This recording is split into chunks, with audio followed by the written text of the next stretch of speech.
I would really like to see some camps that are created with some nonprofits that are willing to be supportive services.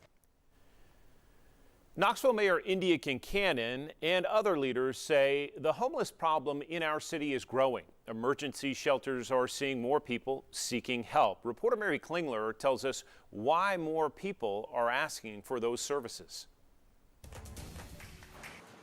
In the beginning of the pandemic, fewer people were getting help. City leaders say that's likely because of COVID-19. With more folks opting to stay outside, and that continued for a good while, and now we're starting to see that climb back. At first glance, it looks like the total number of homeless people in the area is trending upward, but City Homeless Program Coordinator Michael Dunthorne says it's not. The overall number of homeless folks is not creeping up too fast. I think we are seeing more folks starting to use shelter and services again. He says the community has raised concern about living in areas heavily populated with homeless people. We're very aware that the problem is there and it's very difficult, but I think it's important for folks to understand that there's a huge amount of work going on in our community to address those issues and those needs. There are several contributing factors to homelessness: eviction, mental health, and lack of affordable housing, to name a few. There are also many individual problems that City Councilwoman Seema Singh says need federal funding to address. The city is the smallest pocketbook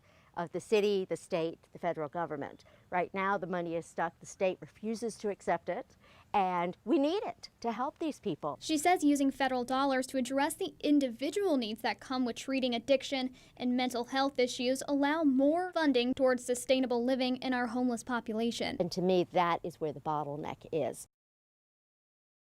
Mary Klingler reporting there. Panhandling is another big concern across our community, and city leaders say instead of giving directly to a panhandler, they suggest donating to many nonprofits working to help the homeless get off the streets.